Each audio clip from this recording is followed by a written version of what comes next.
Hello everyone, आप सभी का हमारे चैनल पे स्वागत है। आज के जो वीडियो लेक्चर है, इस वीडियो लेक्चर में हम क्लास 9th हिंदी अर्धवार्षिक परीक्षा 2024-25 के क्वेश्चन पेपर को देखेंगे कि किस टाइप से जो क्वेश्चन है इसमें पूछे जाते हैं और साथ ही सारे क्वेश्चन को यहाँ पे हम सॉल्व करते हुए पेपर के बारे में यहाँ पे हम जानकारी लेते हुए आगे चलेंगे।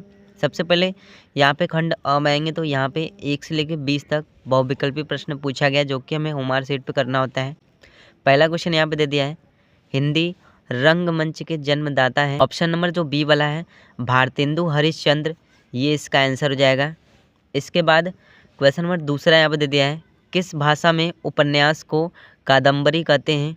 यहाँ पे हमको बताना है तो ऑप्शन नंबर जो पहला वाला है संस्कृत भाषा में, ये इसका आंसर हो जाएगा। इसके बाद क्वेश्चन नंबर तीसरा यहाँ पे दे दिया है, किस प्रकार के निबंधों को गद्य काव्य कहा जाता है।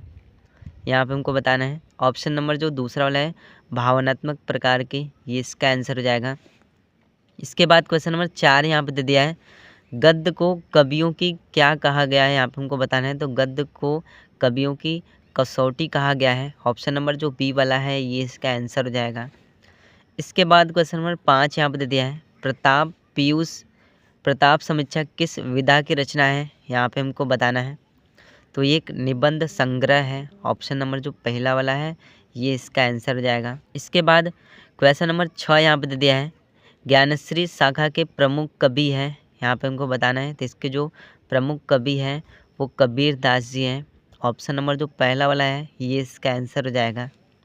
इसके बाद क्वेश्चन नंबर 7 यहाँ पे दे दिया है, मृगावती काव्य के रचनाकार हैं। यहाँ पे हमको बताना है तो इसके जो रचनाकार हैं वो कुतुबन है। ऑप्शन नंबर तीसरा वाला ये इसका आंसर हो जाएगा। इसके बाद क्वेश्चन नंबर 8 यहाँ पे दे दिया है, मीराबाई किस भाषा की कवियत्री है। यहाँ पे हमको बताना है तो मीराबाई ब्रज भाषा की कवियत्री है। ऑप्शन नंबर जो बी वाला है ये इसका आंसर हो जाएगा। इसके बाद क्वेश्चन नंबर 9 यहाँ पे दे दिया है, किस कवि का संबंध भक्ति काल से नहीं है।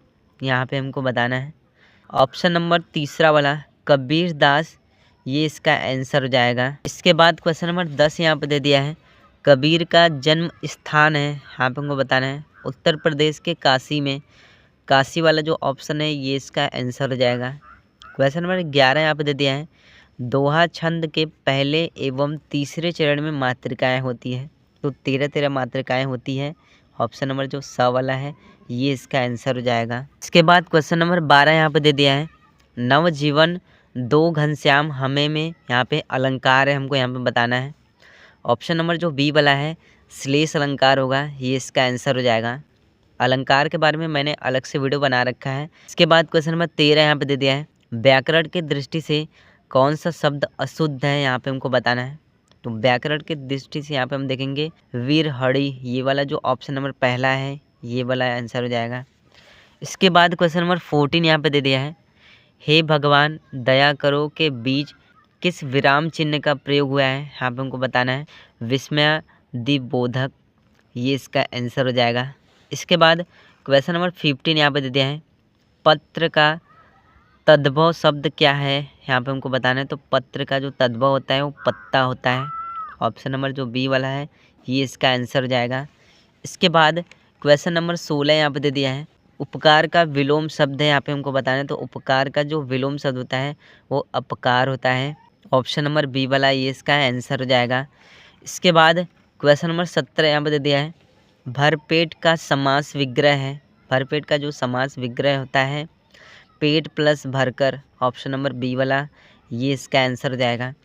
इसके बाद क्वेश्चन नंबर 18 यहाँ पे दे दिया है, साक्षरः का संधि विच्छेद यहाँ पे हमको बताना है। और ब वाला स प्लस अक्षरः, ये इसका आंसर हो जाएगा।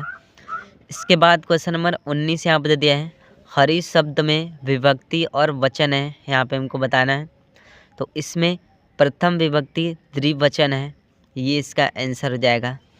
इसके बाद क्वेश्चन नंबर 20 यहाँ पे दे दिया है, भू धातु लड लकार उत्तम पुरुष द्विवचन का रूप यहाँ पे हमको बताना है तो इसका जो द्विवचन का रूप होगा ऑप्शन नंबर स वाला अभावाव, ये इसका आंसर हो जाएगा। इसके बाद यहाँ पे खंड का क्वेश्चन नंबर 21 में आएंगे तो 6 नंबर का गद्यांश पर आधारित एक यहाँ पे पैसे दे दिया गया है और इसी में से यहाँ पे मैं इसका संदर्भ और व्याख्या करना है।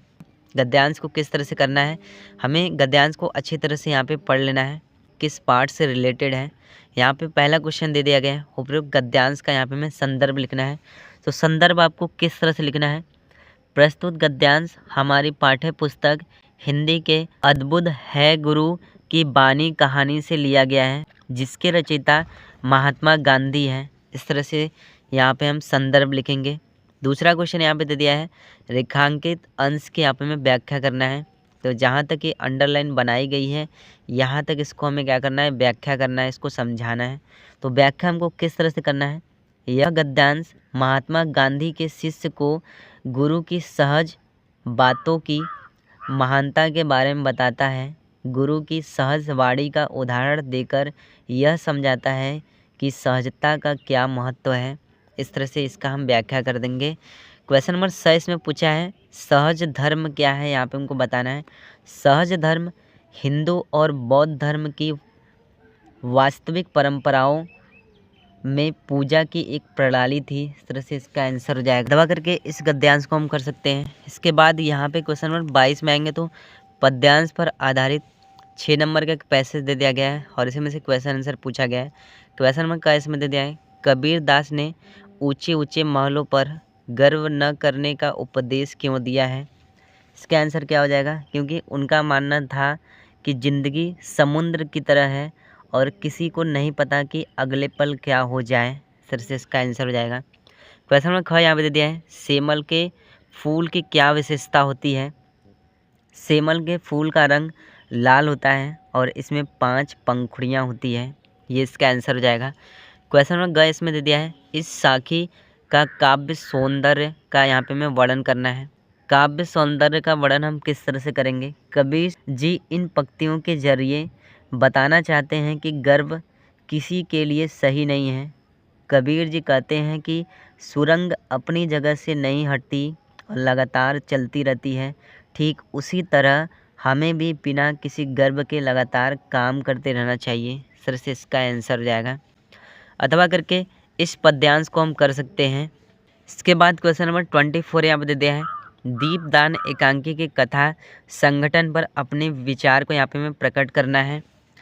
5 नंबर के क्वेश्चन पूछे गए हैं। तो इस क्वेश्चन को आपको किस तरह से करना है, मैंने इस पर अलग से वीडियो बना रखी है, चैनल पर आपको मिल जाएगा। क्वेश्चन नंबर 25 में आएंगे तो निम्नलिखित लेखकों में से किसी एक लेखक का जीवन परिचय देते हुए किन्हीं 2 रचनाओं का यहाँ पे हमें नाम लिखना है। जैसे महादेवी वर्मा, प्रेमचंद्र, रविंद्रनाथ टैगोर। तो जीवन परिचय आपको किस तरह से लिखना है, मैंने सभी लेखक व कवियों के जीवन परिचय की वीडियो अलग से बना रखी है, चैनल पर आपको मिल जाएगा।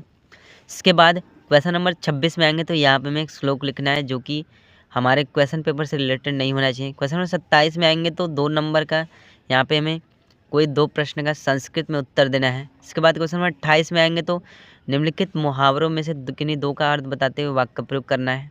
जैसे पहला यहाँ पे दे दिया है, उल्टी गंगा बहना। तो इसका अर्थ यहाँ पे क्या हो जाएगा, इसका अर्थ होता है नियम के खिलाफ कार्य करना। मुहावरा क्या हो जाएगा, भिखारियों से चंदा मांगकर क्यों उल्टी गंगा बहा रहे हो। इस तरह से वाक्य प्रयोग हो जाएगा। दूसरा हम यहाँ पे कर लेते हैं, पत्थर की लकीर। इसका अर्थ क्या हो जाएगा, निश्चित बात या कोई स्थिर बात। जैसे वाक्य प्रयोग क्या होगा, माता पिता ये सोचते हैं कि उन्होंने बच्चों से जो कह दिया वो पत्थर की लकीर है। ये वाक्य प्रयोग हो जाएगा। क्वेश्चन नंबर 29 में आएंगे तो किन्हीं 2 का संस्कृत में यहाँ पे हमें अनुवाद करना है। जैसे क्वेश्चन ख दे दिया है, मैं पाठ पढ़ूं। संस्कृत में इसका अनुवाद क्या हो जाएगा, अहम पठामी। बाद क्वेश्चन नंबर ग यहाँ पे दे दिया है, राम घोड़े से गिरता है, राम अस्वाद पतति। इस तरह से इसका आंसर हो जाएगा। छात्रवृत्ति प्राप्त करने हेतु प्रधानाचार्य जी को एक प्रार्थना पत्र लिखना है। तो इस तरह से क्लास 9th हिंदी अर्धवार्षिक परीक्षा 2024-25 में जो क्वेश्चन से पूछे गए हैं। वीडियो पसंद आए तो वीडियो को लाइक कर दीजिएगा, साथ ही हमारे चैनल अपने चैनल को सब्सक्राइब कर दीजिएगा।